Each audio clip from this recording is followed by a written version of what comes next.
Hello friends and student. आज जैसा कि आप जानते हैं कि कोविड-19 के अंतर्गत यूपी गवर्नमेंट ने अपने कुछ सिलेबस को कम किया है।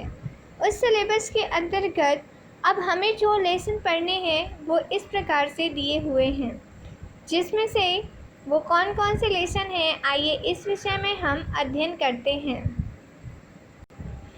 आपका जो पहला लेसन है उसमें है इकाई 1। इकाई 1 में हमें पढ़ना है संख्या पद्धति, और संख्या पद्धति के अंतर्गत हमें पढ़ना है वास्तविक संख्याएं। जो दूसरा यूनिट है हमारा, दूसरा इकाई, उसमें है बीजगणित, और बीजगणित के अंतर्गत हमें 2 अध्याय पढ़ने हैं, 2 चर वाले रैखिक समीकरण युग्म और द्विघात समीकरण। इकाई 3 के अंतर्गत आता है निर्देशांक ज्यामिति, और इस निर्देशांक ज्यामिति में हमें रेखा से संबंधित जो भी टॉपिक हैं उसका अध्ययन करना है। इकाई 4 है ज्यामिति, और इस ज्यामिति के अंतर्गत हमें त्रिभुज कितने प्रकार का होता है, त्रिभुज की रचना कैसे हम बनाएंगे त्रिभुज को, इत्यादि इस विषय में हम अध्ययन करेंगे।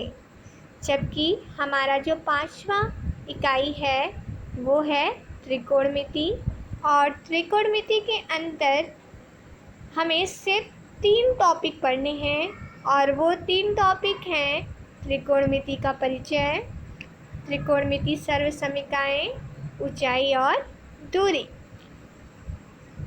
इकाई 6 मेंसुरेशन के अंतर्गत हमें वृत्त के विषय में पढ़ना है, और वृत्त से संबंधित क्षेत्रफल, पृष्ठीय क्षेत्रफल और आयतन का अध्ययन करना है।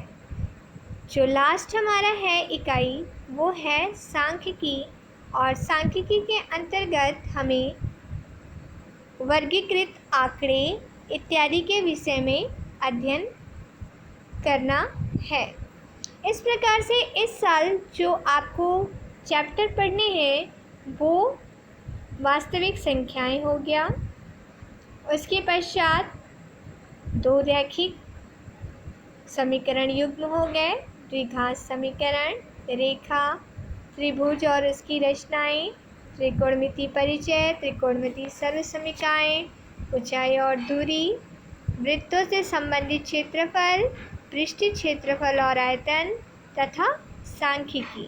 बस हमें इतना ही चैप्टर पढ़ना है।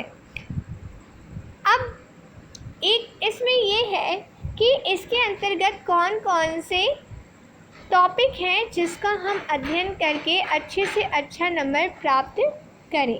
तो इसके लिए हम अपने नेक्स्ट वीडियो में पढ़ेंगे कि आगे वो कौन कौन से चैप्टर हैं जिससे सबसे ज़्यादा अंक हमें प्राप्त होगा। तो नोटिफिकेशन प्राप्त करने के लिए आपसे उम्मीद करते हैं कि आप हमारे चैनल को लाइक, सब्सक्राइब और व्यू ज़रूर करेंगे।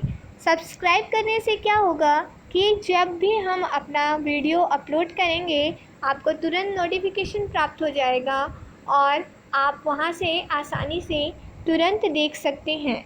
समय समय पर आपको यहाँ पर ये भी बताया जाएगा कि यूपी बोर्ड के एग्ज़ाम में आप ऐसा क्या करें कि आपको 70 में से 70 मार्क्स जो है लिखित में प्राप्त हो सके।